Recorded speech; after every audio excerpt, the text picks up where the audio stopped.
Welcome back for our next session. We're going to be using Slido again in this. Those of you who were here yesterday are probably familiar with this procedure, but I'd like to just remind anybody who's new that we're going to be using the system. You can find the details for it on here. There's a URL and then a code for you to join this particular meeting. There are some polls in there which are immediately relevant to this session, so please do take a look at those. So our next moderator is a man who describes himself as having a passion for the relationship between safety and risk management, and also for the application of modern scientific methods to manage risk in air operations. I'd like to welcome on stage Jari Nisula.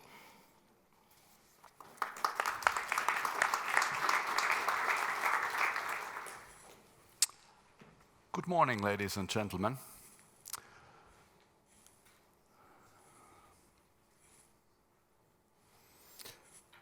We have a good start because this thing doesn't actually work. Let's try the other one. Thank you. Yes, now it's going too fast. Thank you very much. So, I wanted to start with a little story, which is actually a true story from a relatively large European carrier some years ago. The safety manager had identified a relatively serious safety issue and had then made a detailed report with all the facts and numbers about it. And he took this report to the number 2 of the airline. And when he handed over the report, the number 2 threw it on the floor and said, "I'm not interested." My first question to you is, position yourself in the role of that safety manager and think, what would you have done in that situation? Not an easy one. The safety manager was actually courageous. He picked up the report from the floor, put it on the desk of the director and said, "Read it, it's important." While doing that, he knew that both the CEO and this number 2 were people who were not interested in anything else than the business. So the next question I would like to ask you is, how well do you think the SMS could operate in that airline at that time? I think this story, and there are others, illustrates quite well that in terms of safety management, everything can break down quite easily when the management pulls the plug on SMS. I spent years coaching airlines in SMS implementation. And what became quite evident through that time was that we seemed to have 2 weaknesses around SMS. The first one was really the role of the top management that we just discussed. And the second one would perhaps be the so-called drift. The drift, which means that exceptional compromises gradually become used more and more and become part of the normal operation. And at that point, they become invisible. They are normal. If you want to think of an example, think about your resources today. Does anyone have extra resources? I don't even dare ask, do you have enough resource to do your job? And you can go into an airline, you can go into an aviation authority or any company in aviation, and I think the mindset is always the same. We try to do the best possible job with the resource we have, because we know we are not going to get more. But nobody's going to write a safety report saying, "I need 35% more resources, because otherwise we can't do a decent job," right? So that resource issue is kind of part of our normal operation today, But if you really started from scratch, you could probably show that you would need some more people to have at least sometimes an opportunity to think outside of the box. We are very much working head down.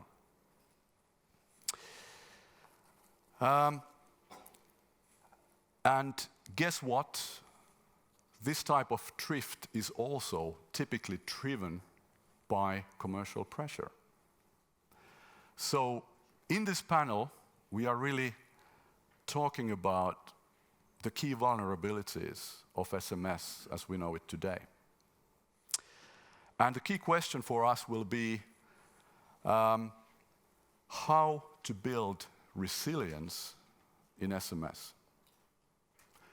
We are not here to just complain about how bad things are. Neither are we here to dream about how things should be. We are here to try to propose concrete actions, and hopefully bold actions. Just before I let our speakers loose, I would just like to remind all of us about what kind of system we are in aviation, and what type of interventions or actions might be the ones that could possibly succeed. So, our aviation system, as you know, is very, very complex. You have a lot of different organizations, bodies, players in this activity, and they all interact with each other. It's a network, it's a system of systems, where some of the smaller systems are nested within the bigger ones. Your airline is part of a transport system, but it's also part of the financial system, and it's part of a city, of a country, of EASA, which is European-wide, and so on and so on and so on. And we are exposed to different types of systems, and it's a very open system. You can't extract the transport system or the aviation system out of the rest. You can have a war far away from us, which will impact your operation because it may have an impact on the oil price, for example. So we are in a very dynamic system, and that dynamism makes it extremely difficult to predict what's happening when you introduce any change. Everybody in the system tries to adapt constantly and make things better, at least for themselves, and you have very surprising effects sometimes. So, what does science say about what are the best ways to interact with a system like this when you want to improve something? I give you the top 5, starting from the bottom. So, number 5, information flows. Who has access to information? So you could say, for example, does the safety team have access to decisions that are being prepared which may have safety implications? And so on and so on. You come to rules, incentives, punishments, constraints. You come to self-organization. Who has the right to reorganize and adapt the organization and the ways of working within your organization? Then, goals, the purpose of the system. Now we are very high in this hierarchy. If you change people, if you change tools, you are quite low. If you change the purpose of the system, you are quite high. But the purpose is not necessarily what's written on the nice documents of the company. Sometimes it's very close to the parameters which define the bonus of the top management.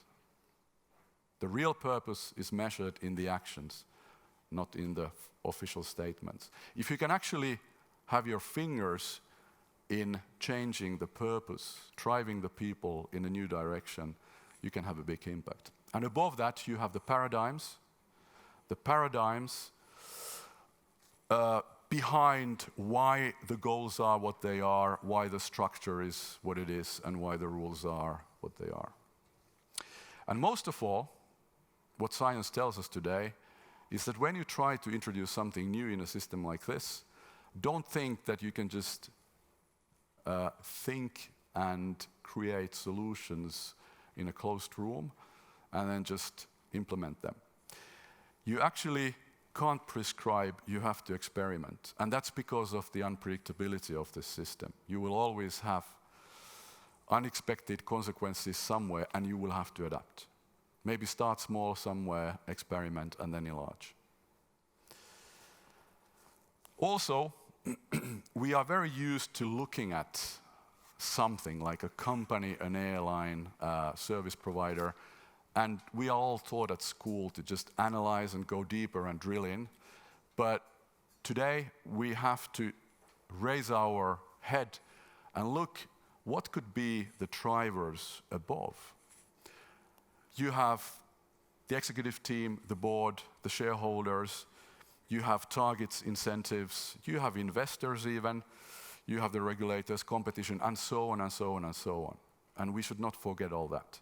We have to look up and out to really understand where are the real drivers for certain behaviors and certain constraints, and then try to find the levers. And the good news is, if you find the right levers, you can actually make huge changes by just a little bit of resource. Ladies and gentlemen, I would like to introduce the speakers. First, we have John from European Cockpit Association. Welcome. Let's give a hand to John. We have Magnus from NATS. Welcome. Brendan from easyJet. We have Jesper from EASA. And Piotr from CAA Poland. And John, the stage is yours. Okay, could I take the working? Take the one which works. Thanks very much. Easier. Hello, thank you very much. I'm going to try and give you a perspective from the pilot profession, the people who are on the front line of the airline operation and the safety management system itself. And I just wanted to start with a reflection on something that Topi Manna said, the Finnair CEO, at the beginning, when he was talking about, is there a trade-off between financial and commercial issues and safety? And whilst I really appreciated his sentiment that there should not be a trade-off, that there is no trade-off, actually, I don't think that's true. A conversation I had over dinner yesterday, we were going through the duties of an airline corporation. Its first one is to survive. You know, if it doesn't survive, if it goes bust and ceases to exist, it can't do anything. Then it has to sell tickets. And that might mean if the competition starts driving its costs down, that your airline has to follow them. And it has to do all those three things, really, to exist before it gets to safety. It needs to do safety for those things, but it's probably not a great tagline for our industry, is it? Safety, it's our fourth priority. But it perhaps does illustrate where the pressures lie.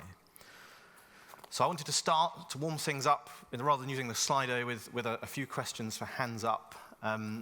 So can I ask for hands up in the audience here, who thinks that the European aviation industry is immune to commercial pressure? That's good, nobody. Hands up then, who thinks that in some airlines and in some countries, commercial pressure has an impact on safety? That's pretty good. Who thinks in your individual airline, or if you're in a regulator in the airlines you're responsible for and oversee, that you tolerate commercial pressure having an impact on safety? So, that's one hand. The answer to your previous question is not compatible with the answer to that last question. If everybody thinks commercial pressure is impacting everybody else but not me, that can't be true, because everybody else is saying the same thing about you. So, is anyone here aware in their particular airline or in an airline they oversee of commercial pressure specifically being looked for in the formal safety management system? Okay, I wonder how we're going to be resilient to it then. So the picture up here, I thought I'd start with what is resilience as a baseline. Resilience means that you don't defy the reality around you. You have to work within it. This tree here in the wind on the side of a mountain, it's not broken, but it does bend under pressure. And it continues to function even in a degraded or a suboptimal environment. We're not expecting perfection here. We want it to work. That tree, it doesn't, and it cannot change the environment around it. It doesn't have that option. It simply has to exist within it.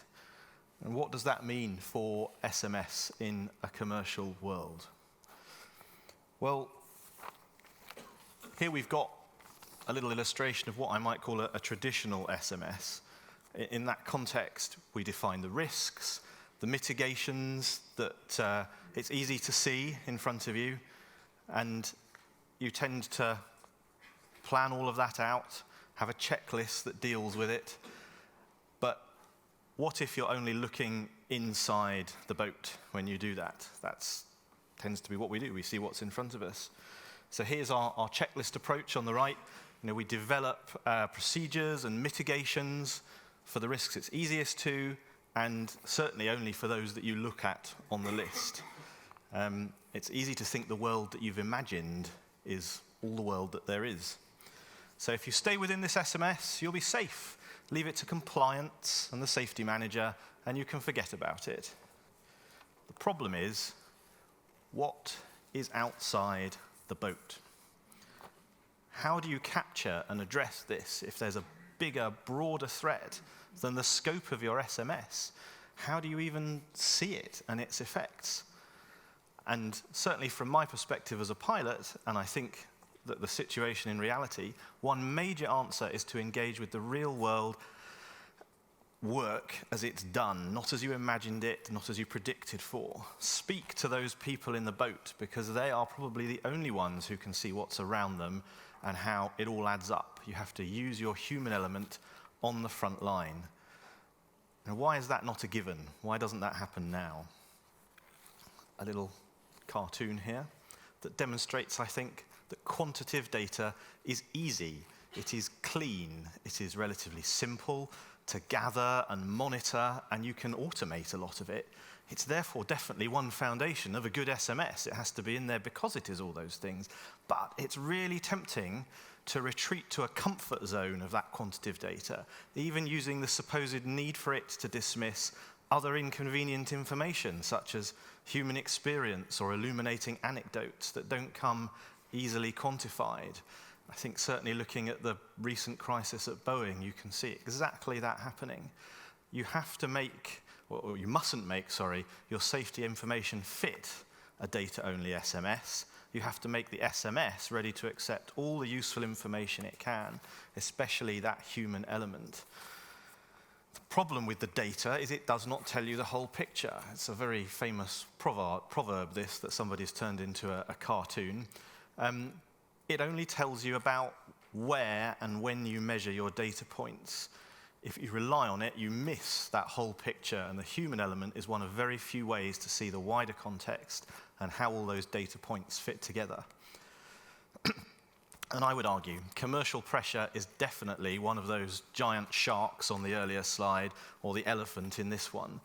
There isn't a single way to measure it. It's got subtle and disparate influences all over an operation, and it tends to arrive as a creeping menace, little by little, as your commercial environment changes, which makes it really difficult to spot.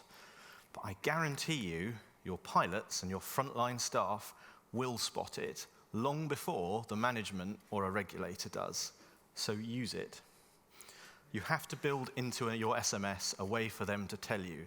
Even if you don't want to hear it, even if you don't like what they say, consult them, encourage them, and for God's sake, don't dismiss their concerns.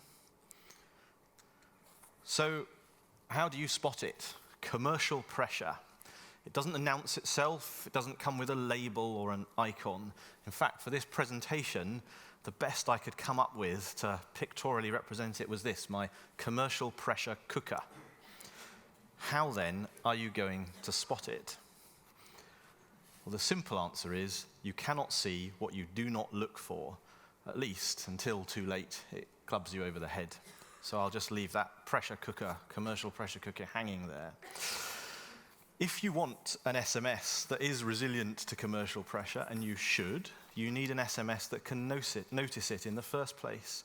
We've already said you can't measure it directly, so how do you look for it? I think 3 things I'd pick out. Ask the human beings, your frontline staff, face to face, not necessarily through a systematic reporting system, if they see it and where they see it having an influence. Within your safety reports, specifically reference it. Have a facility to highlight it as a factor along with the other ones that people are able to in routine safety reports, and welcome hearing about it. That does give you some sort of data that you can rely on. And then the third thing I would look for is proxies. There are a number of things you can look at proxy-wise. Sickness rates amongst staff are a really good way to see when they find themselves under pressure.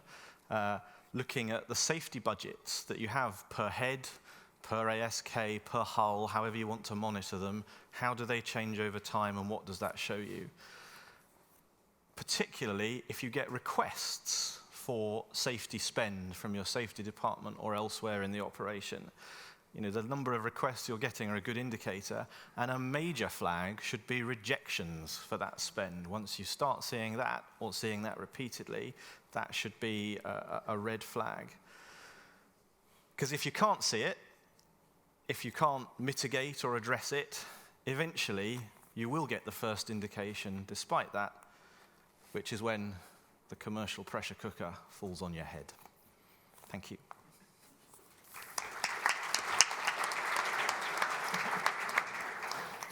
Thank you, John. Magnus, your turn. Thank you, John. I'm here to talk about SMS resilience and air traffic management. I work for NATS in the UK, the UK's largest ANSP. And the UK operates an open marketplace in terms of awarding air traffic control contracts to airports. Not in the en route environment, but in airports it does. That obviously introduces an element of commercial pressure into the contract negotiations. And when you're in charge of an operation, particularly an airport, you think your SMS is going to be so resilient that no matter how busy you get, your airport's going to look like that. It's nice and calm and quiet, and everything operates very, very smoothly. There's no stress and no pressure. And the reality is very different. Lots of people want to use your wonderful airport. Too many people want to use your wonderful airport. It gets very busy. You need to invest in equipment and in people to make sure that you can provide the service that you've promised you'll provide. So, I'm also going to cite something that Toppy said yesterday. He said that he believed that safety is created by people and culture. Now, in NATS, we have one of our brand values is people create safety. So that aligns perfectly with what we believe in our organization. And certainly in terms of SMS resilience, it's the people that make that SMS resilient. I'll talk a little bit more about why I believe that in a few minutes' time. Jari started off with a story, a true story. I'm going to start a true story here. Based on a true story, I've fiddled with 1 or 2 facts to keep it within the 5 minutes. But you have a part in this true story, so it's going to be very exciting for you. And I'll start off with congratulations. So congratulations, because you are the general manager, the accountable manager at an international airport operated by NATS. That's not what the congratulations are. That would be wonderful in itself. You don't get a company car anymore because of commercial pressure, but you do get a lanyard with "People Create Safety" written on it. So congratulations. The congratulations are because 2 weeks ago you signed the contract that awarded the operation of the air traffic control and engineering services to your airport, to your organization, which is really good news. Even better than that, it's a 10-year contract. So that allows you to provide a bit of certainty to your staff and to your organization that you've got that contract secure for 10 years. It was a slightly complicated contract negotiation, partly because it was aligned in a 2-in-1 contract negotiation. Another airport within that airport operators group was also involved in the contract. So you have a 10-year contract at both of those airports. Very similar terms and conditions at both, but at your airport in particular, some of the stuff that you had to get involved in the detail of were service level agreements that you haven't had before. So you now have targets for runway capacity, runway movement rates. You've got targets for delay that's been caused by your ANSP, and you've got safety targets mutually agreed with the airport operator. That has meant that you've had to reduce the number of staff that you had before. You had 32 air traffic controllers in the past, and you ran the contract based on that. You can't afford 32 air traffic controllers now, so you reduced that total to 30. You've reduced it to 30, but in reality, you've got 28 and 2 trainees. In about 2 months' time, you will have that complement of 30. So you're in a happy place. You've got the contract, long-term contract agreed, and you've got all clarity around the performance targets that you've got. Now, in order to meet those performance targets safely, you've got an SMS, which you rely on heavily to make sure that when you change procedures, you change the way that you configure positions, that you change equipment, you can hazard analyze those and make sure that you're still providing the safe service that you've committed to through your contract. So that's all very good. Until one morning you come in last week and you find out that one of your controllers had an incident, and it was a serious enough incident that there are questions about their competence, and the regulator has said that they're not happy for that controller to work again until they've had an interview and satisfied themselves that they should be returned to controlling duties. So you're now down to 27 controllers and 2 trainees. The same morning, you find out that one of your controllers who's coming on in the afternoon has been diagnosed with a medical condition that means that they have to take prescription drugs for the rest of their lives, which also mean that they can't control anymore because they affect their judgment and their ability to control. So you're now down to 26. And it's getting a little bit touch and go about whether you can provide the operation or not in the way that you said you would. The one thing I didn't mention that I'll mention at this point about your contract negotiation is there's a penalty clause in that contract. If you delay or close the airport for an hour or more in a day, 3 times in the 12-month period, the contracts at both airports are null and void, and you lose both contracts. So you're getting a little bit tense about whether you're going to have to delay traffic or even, God forbid, close the airport for a while to give the relief breaks that controllers need by regulation. But you manage. You use overtime. The overtime comes in and covers the gaps in the roster. A week later, you discover that one of your controllers is about to go on maternity leave in 4 months' time. And it's going to be a bit of a crossover between whether that's one of your trainees is going to validate and be able to operate on their own in time for that the controller who's going off on maternity leave. In the meantime, your other trainee is about to have their validation board this morning and work this afternoon, because if they don't work this afternoon, then you're going to have to close the airport for 2 hours in total. The controller comes in, the trainee comes in, does the validation board and fails. You're now in a position where you have no option but to close the airport for 2 periods of 1 hour during the afternoon. The same situation is going to arise tomorrow because you can't get overtime to cover it. That's 2 strikes. You've got 10 months left in the contract, and you're only allowed to close the airport for 1 hour in that whole time. If you do that, you lose the contract at both of the airports you've won. One of your watch managers is aware of the situation, comes up to you and says, do you know what? I think we can get around this. I've looked at the SMS. If we do some of the procedures that we have in place for nighttime when there's less traffic and fewer people in, but apply them to an extended period in the morning and a shoulder period in the evening, I think we can do this with the number of staff we've got at the minute without affecting the operation. So you put in a phone call to your operations director, you discuss it. You're not sure whether this is permissible or not, so you ask for expert opinion around the business. And lots of people tell you, yes, we've done this before. We've got precedent on it, and the regulator's quite happy with it. So you make the decision to do that, and you change your procedures, do a hazard analysis under the SMS principles, and make sure that you've got the procedures in place for the rest of that day. You don't have to close the airport. Everything's fine. It's getting very difficult. The commercial pressure is beginning to affect the way that you interpret your safety management system. And the SMS, as I said at the beginning, is only as resilient as the people who are interpreting it and who are putting it into practice. And the other thing that is kind of hidden when you're looking at the people who are interpreting and applying the SMS is their capability, their competence. How capable are they to make those judgments? How competent are they to make the judgments that they need to make? Not just at the front line, but in management positions as well. You've solved the problem for the time being, and you're quite happy. You're not quite so happy this morning, though, because you've gone to, being a general manager, you've gone to your company's monthly safety meeting. And at that safety meeting, some very, very irritating person from headquarters has stood up and said, I was at a safety conference in Helsinki last week. And they talked about SMS resilience. And we asked questions about capabilities and competence of the people who are there to apply the SMS. And it really bothered me that we might not be asking the right questions in our organization. Now, you find that really irritating because actually you've asked the question yourself. But the one thing that sticks in your mind that this irritating person from headquarters has said is that actually the SMS is only as resilient as the people that are putting it in place. Effectively, people are the invisible chapter in the SMS.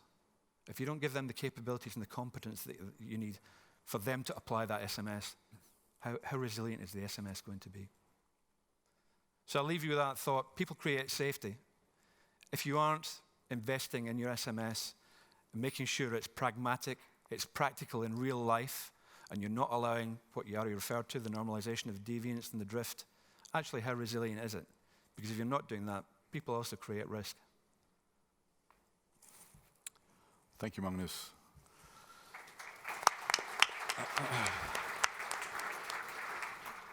Brendan. You're going to think we rehearsed this in a second. Are we competent to manage safety and risk? Thank you, Magnus. Great setup. Okay, so for a few minutes, I'm just going to talk about a couple of things. The first being this competency question. So how are we competent? What is the competency requirements? What does that look like? And just linking back to John's pressure cooker, what is the commercial pressure that we put our operational leaders and senior managers under? Well, let's be honest, as airlines, we're driven by production. Our job is to move airplanes from A to B, move our customers from A to B. That's what we exist for. And that's what we recruit most of our operational leadership to do, is to run an efficient airline. So that's the skills they've got, that's where their background and experience comes from. And in most cases, their safety and risk management experience comes from gained experience. So I used to work with Magnus at NATS, and one of our colleagues used to refer to, excuse me, gifted amateurs, people who've learnt on the job. But in reality, in the room, we probably don't have lots and lots of formalized safety management experience. And maybe that's part of the challenge for us. So my question to you is, in the world we are now in, given the performance we have and given the challenges we've talked about over the last day and a half, is it acceptable for us to not have a formalized system of competency and being competent as people with responsibility for airlines? My challenge to you is no, it's not. We can't continue. If we want to take the next step change, if we want to evolve safety and risk management in the way that we have been discussing over the last few years, we need to actually formalize some of our capability. And that's kind of what I'm going to talk to you for a little bit about. So a little example. This is a real organization, a small air ambulance operator. Its post holders, excluding the accountable manager, are all experienced people in their fields. Flight operations, ground ops, continuing airworthiness, etc. But none of them has any formalized safety experience. It's all experientially gained. There's no qualifications there. The accountable manager is an accountant. Now, in fairness to the individual, he does have a PPLIR, an instrument rating, he has a twin rating, lots of flying experience, but he's never flown commercial and he's never worked in a commercial airline or a commercial operator before. So the question then is, what competency collectively do those post holders and that accountable manager have? And have they got sufficient competency to be able to manage an air operation? Maybe not. So if we'd had in that operator some kind of simple formalized scale that would give people the opportunity to judge collectively, do we have the experience we need to make the right safety decisions, to be able to call on the right expertise, that might have helped us. So this is not a particular model, but it is just illustrative of the fact of our capability, our competence is made up of some combination of the knowledge we have and the practical skill we have in using that knowledge. So a simple scale from the basic beginning levels right the way through to the expert kind of standard. So if we take the example, our post holders are probably in the skills sort of 2 to 3, maybe pushing into 4 level in some cases. But their knowledge was down at 2 in reality. Gained knowledge maybe more, but real having studied type knowledge. The accountable manager, with the best one in the world, was down at the basic level. Taken together, does that give us confidence that you could manage an air operation if that's the baseline you've got? And if we were looking at that from the outside, would we say that was okay? And I question whether we would, because in other areas we would require people to have quite a lot more knowledge and experience before we'd let them loose running our airlines. Okay, so we're going to go to the Slido question now, which will magically appear. So this was one of the questions that referred to earlier. So competence for safety and risk management. Do you think your accountable manager and other nominated persons have the knowledge and skills to oversee risk and safety management? Well, these answers have changed in the last half an hour from when I looked at them before. And interestingly, the balance is much closer. In the UK, this would be a reason for a second referendum. It's a bit slow, come on. So good news is more than 50% of us would say yes, the accountable managers and post holders in our organisations have the required competence. Worryingly, nearly 50% of us aren't entirely sure. Now, that, I think, illustrates my point that there is a challenge here, that we're not entirely confident. Very few of us are saying no, but quite a lot of us are saying, well, it could be better. So there's our opportunity. Okay, if we could go back to the slides, please.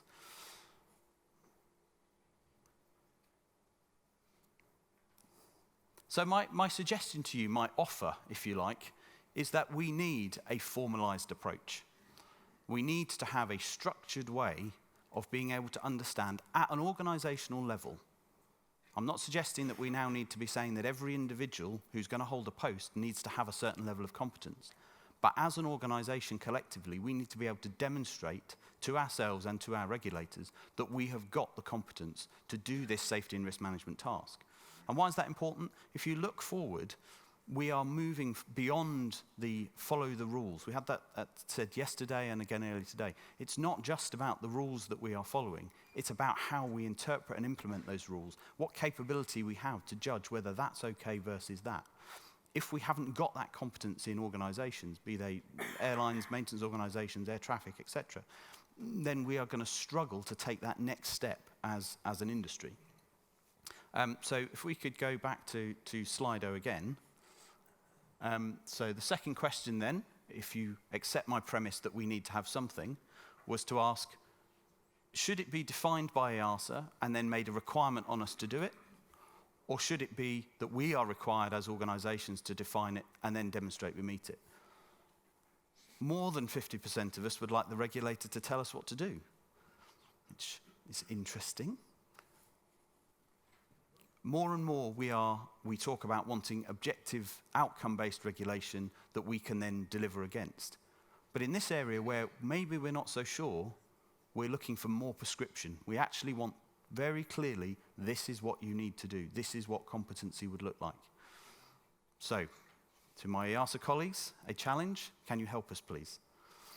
Okay, if we could go back to the slides. So that was the competency piece. But related to that, there's a question mark over how do we tolerate risk? What is risk tolerability? So every day, we tolerate risk in our operation. We accept risk in our operations. But if you ask most people, I doubt they would tell you, today I've accepted this amount of risk in my operation. If you ask people, what's your tolerability to risk, they'll tell you, I'm not tolerable to risk. In reality, that's not true. We are tolerable to risk. We tolerate risk on a daily basis. Every time we put an aeroplane in the air, we give a takeoff clearance, whichever part of the industry you're in, you're accepting a level of risk that you've mitigated through training, procedures, and testing, but nevertheless, you're tolerating a level of risk in your organization, and we collectively tolerate it in the system. So we need to ask ourselves the questions about, well, who has the authority in our organization to accept it? What is our level of risk, what that we are willing to tolerate? How do we know, and how are we competent to make that judgment? And I think if we want to take that next step to be that next level of safety performance, we're going to need to answer those questions. Poor example as it may be, but if you go back before 2008 in the finance industry, regulators have clearly indicated now, there was nobody understood what risk they were taking. They just took risks and borrowed money and spent our money and did all sorts of things. And what they did afterwards was institute who is accountable, who clearly is understanding, what is the tolerance level that they're willing to accept. We've evolved such that we do that, but we don't do it in a formalized way. So how can we evolve to that? So my suggestion, again, is that we need to love our risk, okay? So being British, I needed to have a crown on it. But we need to love it. We need to accept it, and we need to work out what it means to tolerate it as a business and as an industry, and work out in a structured way what our risk tolerability policy is. We should all write down how it is we think we're going to accept risk, who has the accountability and responsibility to decide that we're accepting that risk. Too often, those decisions get taken at the wrong levels in organizations by well-meaning people trying to do a good job, but they accept something because they maybe see it from a technical perspective, and they miss that there is a bigger safety issue for the airline, that it's not just about did these seat cushions comply to a particular regulation. It's about, well, what does that non-compliant seat cushion mean for the safety of the operation in a broader context?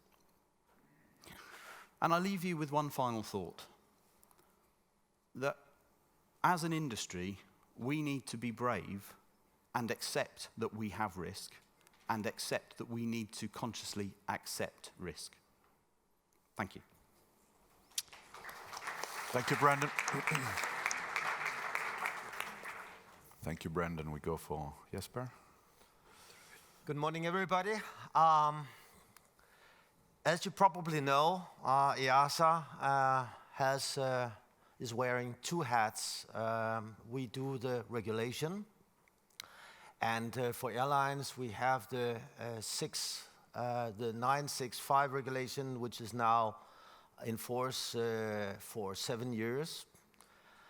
The other hat is that we are doing the oversight, the standardization of member state authorities, including also occasional visits to individual organizations, airlines. So we have now gathered quite some experience how it looks out there with regard to SMS, and that's what I would like to share with you. If I can get the first slides. Well, before going to the first slide, I will urge you to look at the Slido if you haven't already answered the two questions about how you believe SMS has been implemented by authorities and by airlines. Please have a look and give your response. The first thing I will talk about is the implementation of SMS in organizations, in airlines. And the conclusion is that the level of maturity is not satisfactory. Some airlines are very good, but a lot of airlines have not reached a high level of maturity of SMS. One of the major explanations is that senior management is sort of having a distant relationship to SMS. Yes, we invest in SMS because it's the rule, and if we don't do it, then we get a finding. So here is a budget, do something with it. And don't bother me anymore, like the example Jari came with in the beginning. That's the image you get. Perhaps the senior managers doesn't believe that it adds so much value. But let me give you an example. Last year, October 12th, there was a B737 landing with only the APU on, auxiliary power unit. It was very near to a catastrophe. The accident investigation board looked into it and found there was a lot of mistakes done, and the SMS was really not working, which the company also realized. So actually, they didn't have control over the safety requirements, internal procedures. They were there on paper, but they were not followed. So this is not just paper.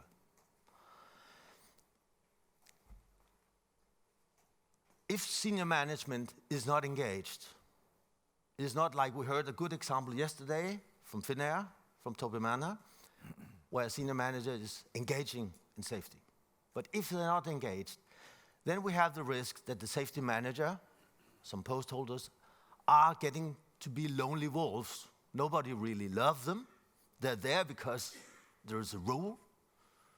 But they are seen as bothering the operational managers here and there, including the senior management. That is definitely not conducive to a well-working SMS. So what is needed is to bring from this arm's length management of SMS to bring more airlines into being prepared, anticipate, and accept the risk, and engage from senior management side. Engage, protect, and support the safety leaders in your organization. So that was the picture of airlines. Now, for authorities, we have also a, should I say, diverse level of maturity.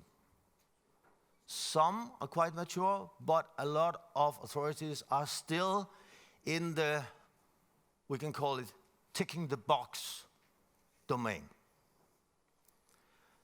So we have SMS ops inspectors visiting the airlines, looking at formalities. Oh, sorry. Okay, now you have the Slido, if you want to use it. Oh, yeah.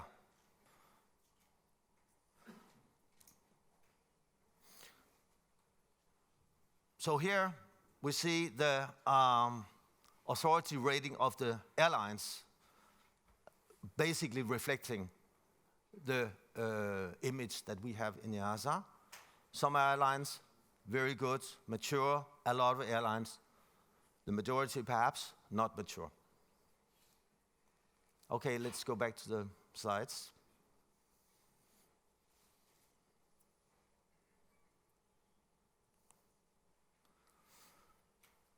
So the inspectors, a lot of inspectors, they are still in the ticking the box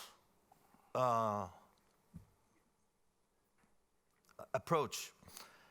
So looking at formalities, looking at is there a manual, is there a procedure, has it been updated recently, and things like that.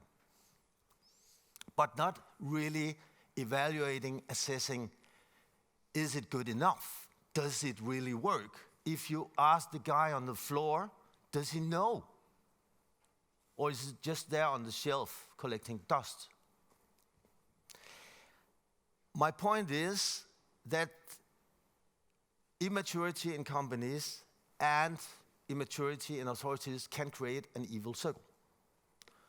Because if airlines get to learn that when they are inspected by authorities, they look for formalities, then some airlines can be inclined to think, okay, but then we do the formalities. We hire a consultant to do the SMS, we put it on the shelf, and when the inspector comes, he ticks the box, and we get no findings. So that's an evil circle because it's not initiating change and development.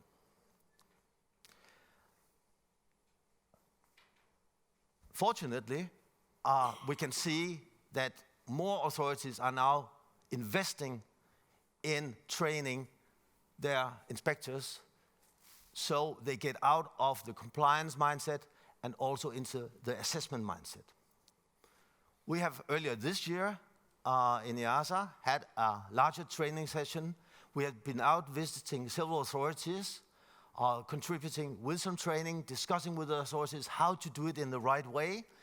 And we can see that there is a willingness from the management side in the authorities to work with this, although it may take time because it's a new mindset for a lot of inspectors.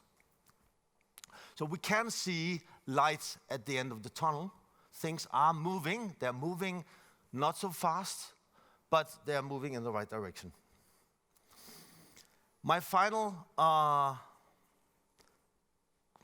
question would be to look at the slide over here, where we see how airlines are regarding the authorities. And we roughly get the same picture as the other way around just a moment ago. Yes, some of them are quite good. The majority are on their way, and some are not even considered as qualified at all. So I dare to say that the two images are mirroring each other and also mirroring the image that we get in EASA. Okay, back to the slides.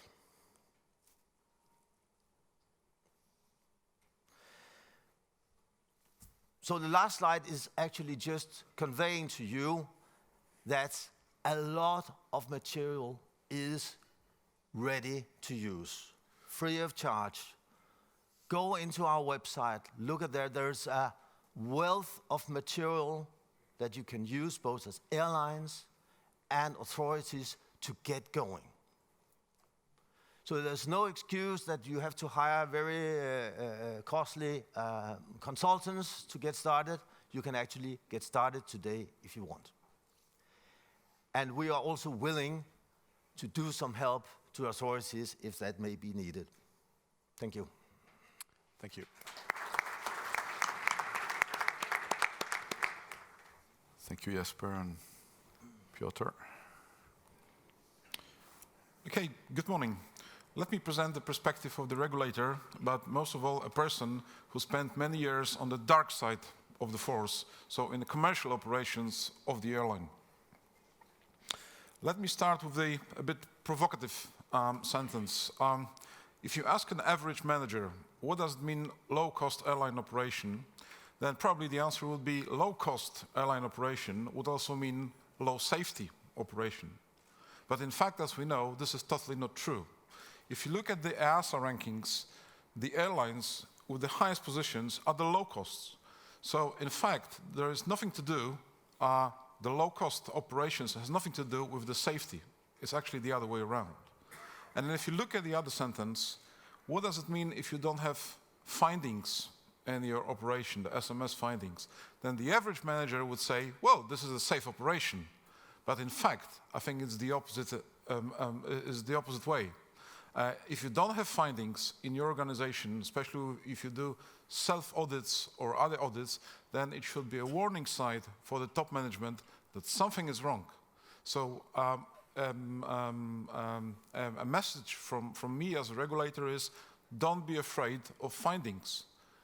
Rather look for the findings and welcome all the EASA audits, because this is one of the tools to strengthen the system. Then going back to the Jari story, which was told at the very beginning about the discussion between the safety manager and the number 2 in the organization.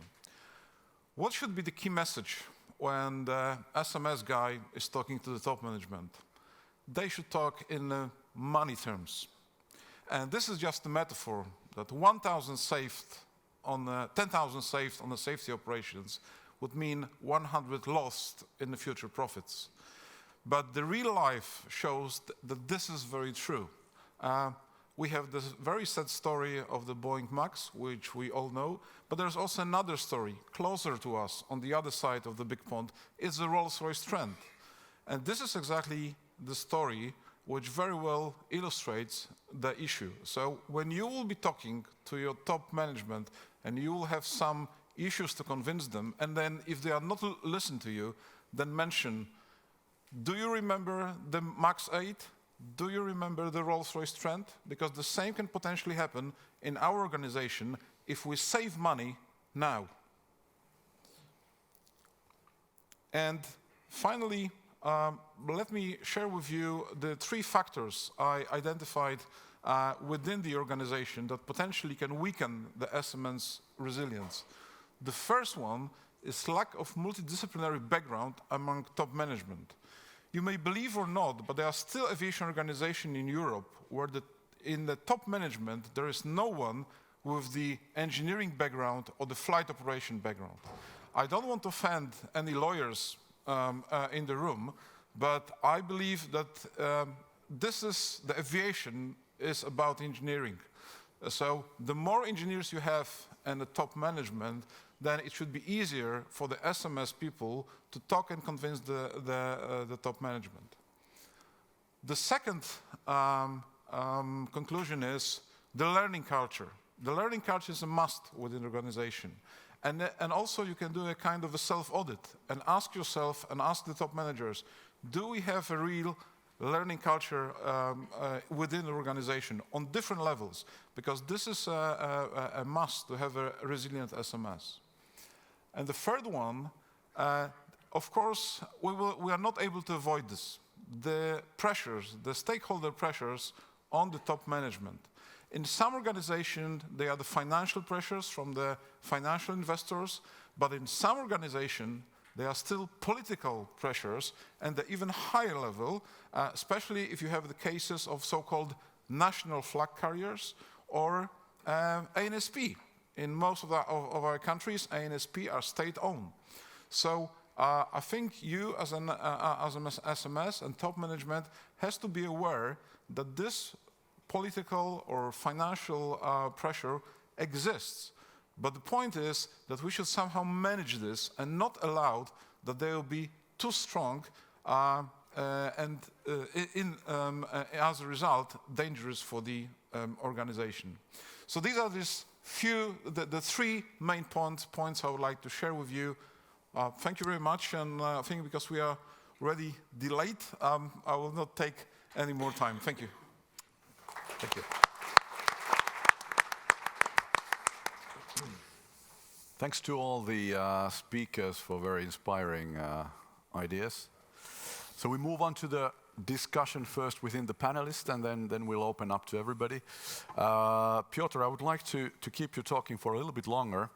Why do you think that some top management teams are so engaged with safety and some are not? Why is there very often this view that, we just comply with things and that's enough? How could we make people understand and care more for safety? Well, I think part of the answer was already in my presentation, so I believe that is this multidisciplinary background.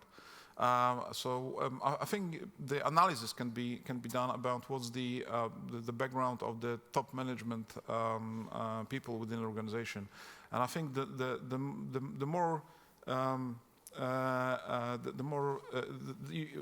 variety you have, it's easier to talk to these people and convince them, and talk in terms of the SMS perspective. The other element is, I think, is generally the management style. So it does not relate to the educational background, but the management style. So and I think that I don't want to be general, but I think there are 2 management styles. The one is which I called to manage from behind the desk. And some top management people prefer the Excel sheets and PowerPoint presentation, and this is what they need to manage the organization. But there's also another style which I call the management by walk around.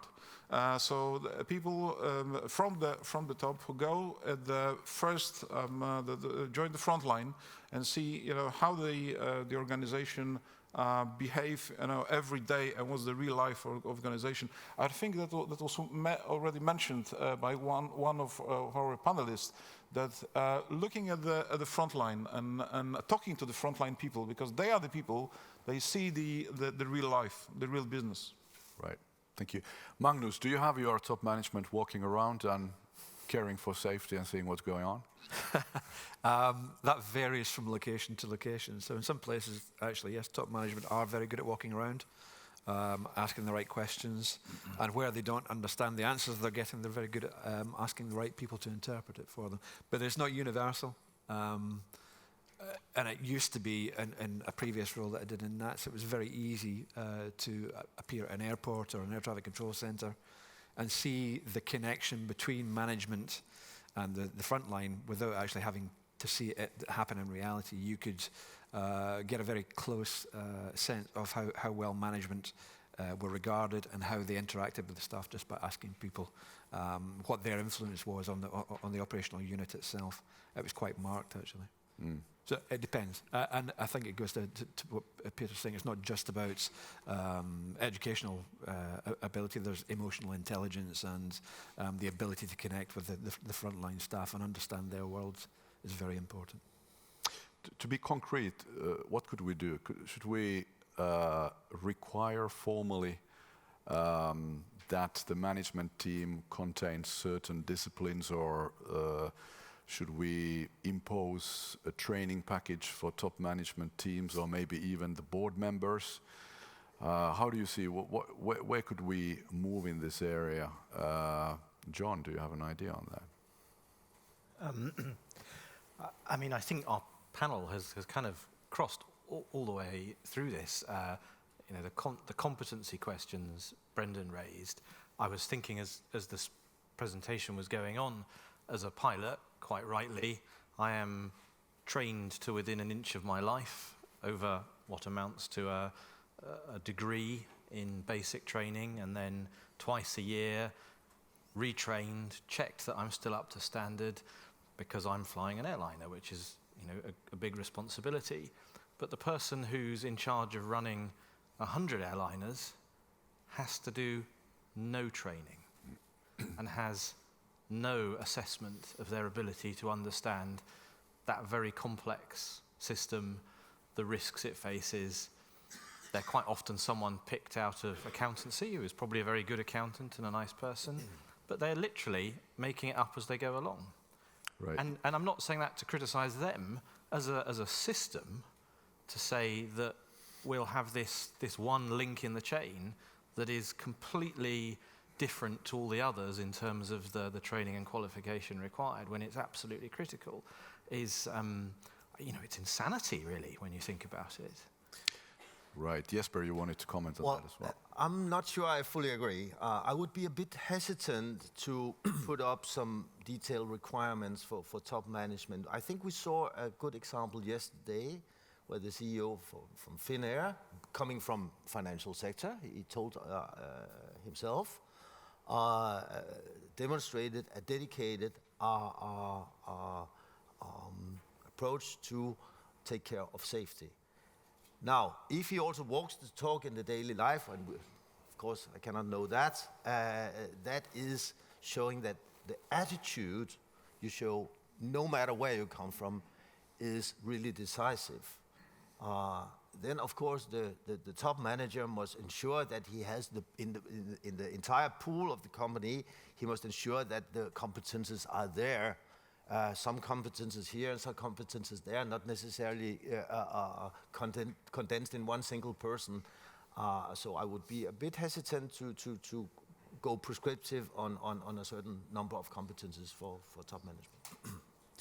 I think, Jari, I would go along with that. I'd take completely John's point that we have this gap in making sure people are competent. But I think it's about organisational capability, because even if you had every single person who holds a senior role in an airline was formally trained in safety and risk management, you might still not get the right answer. But if the organisation can demonstrate that it's capable through various means, and that includes how you engage with staff, it includes how you conduct risk assessments, how you gather safety reports, how you analyse data, all of those things, then you can realistically have confidence that we are going to do a good job. But I think it's the we part, because what we can't do, and it would be wrong to kind of prescribe, well, you can't be a chief executive of an airline if you don't have this. Exactly as the examples that have been given. But demonstrating that that chief executive has support and people who do have skills I think is the way forward. Right. So compared to today's situation, what should we do to get some sort of requirements at the organization level then? So I think we have, there's precedent from outside of aviation in the atomic energy industry where there's a requirement by the International Atomic Energy Authority that anybody in a senior management position, regardless of their background, has to have a degree of training in the frontline roles such that they can not just have conversations with the people at the front line and connect with them, but actually they understand the reality of the impact of their decisions on the front line, because they have a flavor of actually what that job is like to do in reality. So a CEO, even though they might not have a pilot background, if they understand... I'm not arguing that CEOs should be pilots, let me be clear about that. And I completely understand that you can't have one individual holding every competency across the airline. That's ridiculous. But the situation where you pull someone out of somewhere in business and you say, you know, some of them have a great attitude and a great approach to safety, but it's kind of luck. There are cases out there where you pull someone out of business and they don't have that attitude and they still go on to run an airline. So I think, as Brendan says, having the need to demonstrate organizational competency, if you like, because it is so many skills, one person can't have them, but to have some requirement for the demonstration of competency is really essential. Sorry, Right. I would like to move on to another topic, which is, let's look up now. Let's look at the board level. And how could we use the board to protect safety priorities more? Brendan, do you have an idea? Do you have access to the board? Do they support you? How does it work? So we do. We have a dedicated subcommittee of our board for safety. And they are, I would say, in some respects, they are more testing and challenging of us than our executive, our sort of airline management board, which is our executive level. And they probe and prod mercilessly anything that they're not completely confident with. And we have what we call deep dive items, and they want to know in detail about a particular topic. And they generally pick those topics for themselves based on the surveillance information, if you like, that we provide them on a routine basis. And it does help. I mean, interestingly, our board does not have airline backgrounded people on it. But they do have people with safety background who are challenging on our safety management practice. But one of the things we do is, when we get new board members, is they go through an induction, and part of that induction is a dedicated safety induction. So we're not just going to turn up with a report and say, here we had 27 of these and 5 of these, and they don't mean anything. We give them that context. For exactly to John's point, how can they test and challenge us if it's just gibberish we're putting in front of them? And if they haven't got that background, we need to help them to understand it. Right. Let's make a little check here. Now, I assume that more or less everybody here is part of a safety team or works in a safety team. Let's take only people from the operators, or not the aviation authorities. So everybody who is somehow dealing with safety in your organization, can you raise your hand, please? I think it should be pretty much everybody. Right, thank you. Now, in the organization where you actually have a board, so you are part of a company, how many of you actually actively deal with the board on safety? That looks pretty good. Thank you. So I think that could be a vehicle, maybe. Any comments on the board level, Jesper? Yes, I think we could explore a bit further how authorities could, in their oversight of the companies, investigate a bit more how often safety is discussed, both at senior management meetings and at board meetings. I mean, you can just go in and question. If it's never discussed, that's clearly a red flag. And if it's frequently discussed, then it's a sign that, okay, they're interested, there's something going on. But I'm not sure that authorities are doing that, but they could. Right. That is a nice bridge to the next topic, which is how could the national aviation authorities in general support the safety function better so that there is a kind of a protection against commercial pressure thanks to the authority. Maybe Piotr, you can comment on that. Well, the natural tool and mechanism for us is the audits. And the issue, however, is that as far as I know, in some of the European countries, there's a problem with the resources for the national authorities. So either lack of people or people with the right skills. The other issue is the growth of the industry within Europe that we have. The growth is enormous. The airlines are growing, the airports are growing, but still in many countries, the national oversight authorities are state-owned. We are constrained by the Ministry of Finance, by the budgets, and even if we have the people, we don't have enough people with respect to the needs of the industry. And I think, and this issue was even raised at the latest ICAO assembly. There was a paper presented by the Ukraine about some regulations, how the national authorities should be financed. And if there is no support from the states or from the government, we should look at the other possible options of finance. And there is a small analogy, because I see also this analogy with EASA. As far as I know, also in terms of the resources. In some areas, EASA is constrained by the available resources. Right. Any other comments on the CAA role? I think there's an informal piece that, and I completely agree. So I think it's a yes and to the audit piece. The informal relationship, the attendance at things, coming to sit in on, and I know this isn't the same in all jurisdictions and all airlines, but our regulators, our flight ops inspectors sit in on our safety review board on a fairly frequent basis. And the simple logic for that is, it doesn't form part of a formal audit, but it gets us very comfortable with them comfortable with us, and they see firsthand, how are you, what are you discussing? Because that is a different thing to when you come along and do an audit and say, well, okay, show me that you managed this issue. Oh, I can see that it was discussed in this meeting. Yeah, okay, but the minutes just say we discussed it and we agreed X. What they don't give you is the context of the conversation.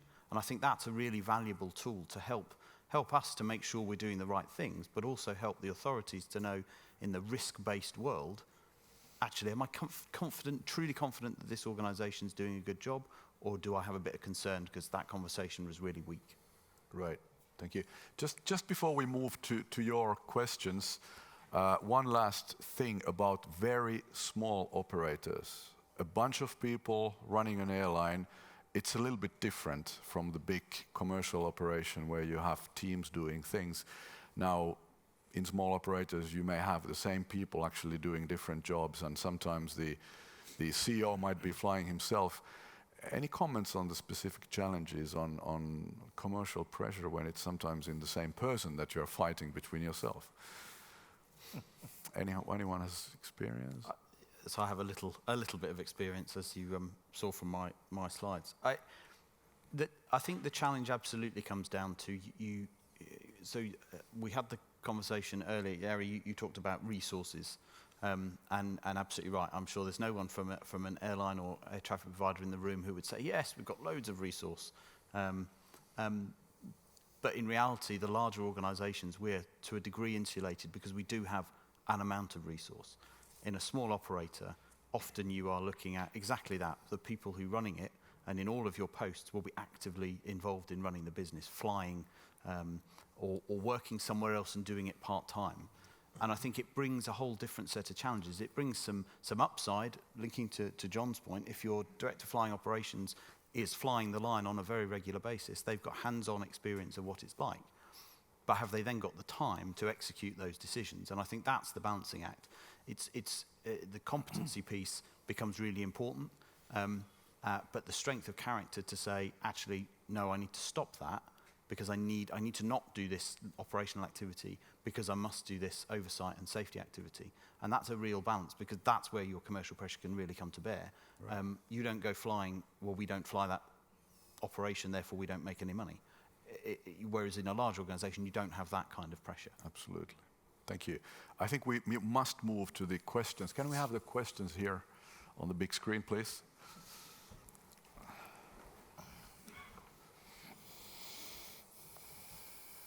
Right. so I think we've covered some of that. Maybe the third one to John, what about when the red flags are identified by the management team, but senior management does not? Whoa, it's moving. Where are we? All right. Right, thank you. But senior management does not allocate the resources to mitigate them. I think, to be honest, if you have a company where your safety management system it's been agreed including by the senior management, and you've got elements in there which are considered to be a red flag, and so therefore under the direction of that senior management, you're bringing it back to them saying, here is one of the red flags, you agree. And the people doing that don't have the authority to require resources. You're setting up a system for failure in that regard. There has to be an ability for something that's very serious to enable resource to deal with red flag issues. One of the things I've advocated in the past as well is if you do have a more performance-based system, such as SMS running in the normal environment, it should have triggers in it where you go, actually, once we see the boundaries of this being tested and it not working, some kind of trigger kicks in to bring you back to a tighter level of safety, and that's just something that you have built into the system. Without that, you're always going to be on a one-way ratchet downward street, and that's not something that an SMS that gets approved should be able to permit. Right, thanks. I'm going to tick off the second one quickly. How do you convince airline management to experiment? Right, it's a mindset change, right? But I think it's more at the level of the National Aviation Authority or EASA, where you can introduce this type of approach. I think at an airline level, you have less space to experiment. You are pretty tight in a tighter space. So that would be my short answer to that one. I want to actually take the last one because it's quite interesting. How does EASA plan to deal with the imbalance in SMS maturity in the NAAs between flight operation and maintenance operation? We didn't really talk about maintenance yet. So who would like to take that one? Well, I can tell you where we are now. We are working on rule drafting for maintenance and also production and design organizations to get in line with the ICAO Annex 19. So that will be into force in a couple of years' time. For the moment, there are no SMS requirements for maintenance. And that's why we're drafting the rules now. Right. Any other comments on maintenance side? No? Okay. I'll take I think the first one I think we kind of covered. Or can we propose something more concrete on the NAAs having sufficient expertise, knowledge and resources to actually perform competent oversight? Can we go more concrete on that? I think we have to recognise that there is a risk. As an airline operator, and I'm sure my learned air traffic colleague will nod, that there is a risk, thank you, that your oversight authorities haven't necessarily got enough competence and experience. For all the reasons we've talked about, pressure on them from a budgetary perspective, but also the airlines and the air traffic providers are being driven by the requirement for performance, whether that's performance through regulation or performance to meet customer expectation. So they are always looking to innovate. And inevitably, an authority is going to be fighting to keep pace and to be able to regulate that in a structured way. So collectively, we need to find a way of solving the problem without it being that the airlines or other operators are self-regulating, because I think we've seen that isn't necessarily a good idea. But in some way of making sure that expertise exists, I think we need to find a way to do that. So it doesn't quite answer your question, Rudy, but it recognises that the challenge exists. I think I wanted to. Well, I just have to say that in the EASA standardization inspections of national authorities, we do address a serious lack of resources if we see that as a common, in fact, root cause for many other problems. Having said that, we are also mindful that lack of resources is not becoming a pretext for other things. So everybody is wanting more resources, yes, but sometimes it's really grave, it's bad, and we address it. Other times, yeah, okay, it may also be other problems and lack of managerial courage to make some changes in the organization. So there can be many angles, but we do address it. I would support, I think, let's leave the resources question aside, but in terms of state authority, the regulators' oversight of air traffic control operations, in air traffic control, the technology is, change in technology is moving rather more slowly than it is in the cockpit, and we're still some years behind the sophistication in technology that airlines typically deal with. But they are moving, and now our inspectors for air traffic control had a career where they were typically using either paper flight progress strips or electronic versions of it. Now in the en route environment now, even those are archaic now. We have tools for controllers that allow them not to have to make as many decisions. The tool will give advice and make decisions for the controller. So how an inspector can assess competence and provide the right oversight when they're not familiar with those tools is a moot point, I think. So more challenges. Piotr, you had a comment. I just wanted to say that we now got a helping hand from EASA, because with the new basic regulation, each national aviation authority of each country can ask EASA for support. I mean, if based on our internal analysis, it looks like we don't have enough resources or we do not have the right resources, we can ask EASA for help, and then that can be outsourced to some other authority. Even yesterday, I had a conversation with one of the colleagues, and we were discussing a kind of the pool of resources that we can swap the resources, because in some areas, in the airline operations or maintenance operations, maybe one of them have additional resources, and we can. So there are ways now, especially with respect to the new basic regulation, when I think it will be more, we will be more flexible in terms of applying the resources. I think one of the strengths we have in Europe is the EASA and national authority system, which provides something of a cross-check. So where you do have authorities getting weaker, EASA is there to standardize them and say, hang on, that's not okay. If you compare us, say, to the US system at the moment, where there's clearly been a serious drop-off in the sort of standard of oversight being provided, there's no one there to provide that cross-check. And of course, it goes both ways. If you speak to one of the more well-resourced, well-regarded CAAs in Europe, they will also apply pressure to EASA to say, hang on, you need to raise your game here or not. So I think that sort of two actors who can cross-check each other is an important benefit we have in Europe. Right. The yellow one, most of the inspectors had a career during a time in which SMS was not a reality. Is this an obstacle for their necessary competence to assess SMS today? Who wants to take that one? Inevitably, it will be, for all the reasons that we've talked about earlier.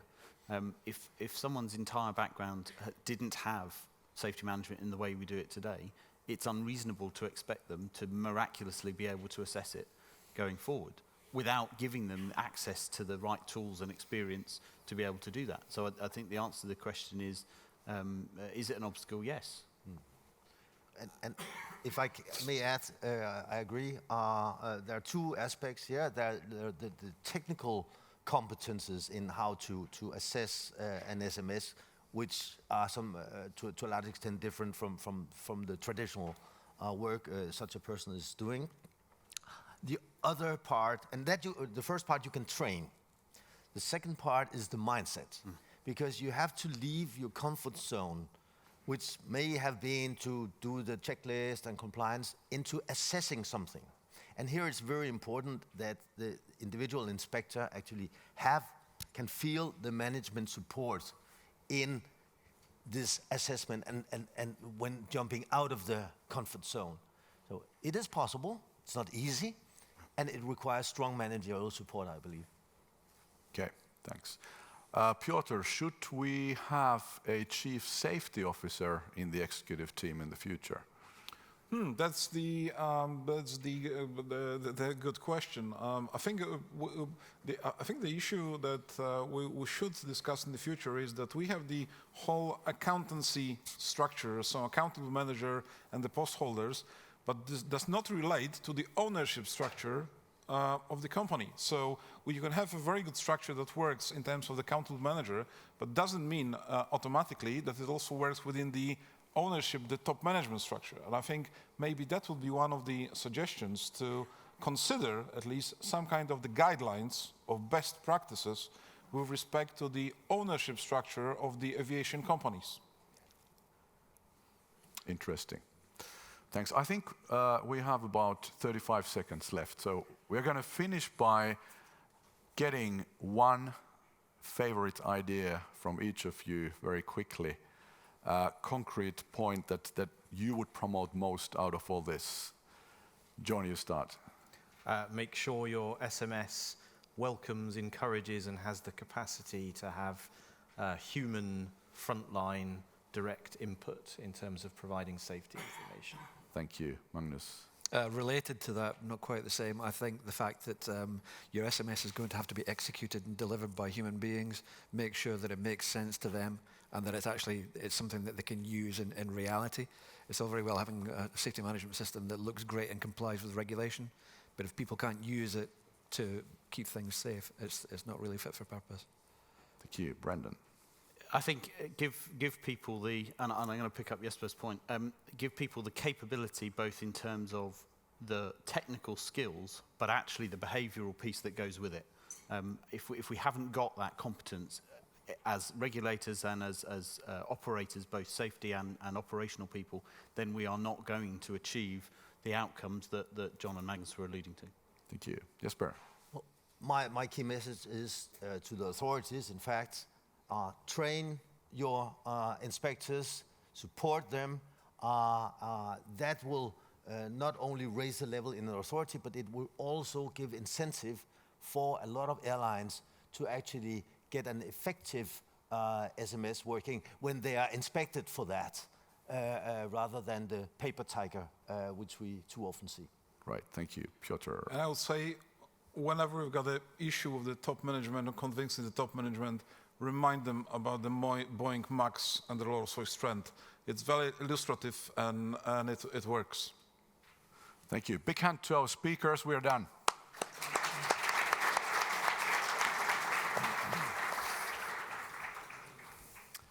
Thank you, Jari. Thanks to all our panelists. Wonderful presentations, great discussions. Once again, I bring you some good news. It's time for lunch. The restaurant is the same one as yesterday. Slide up and to the left. Please be back at 2 p.m.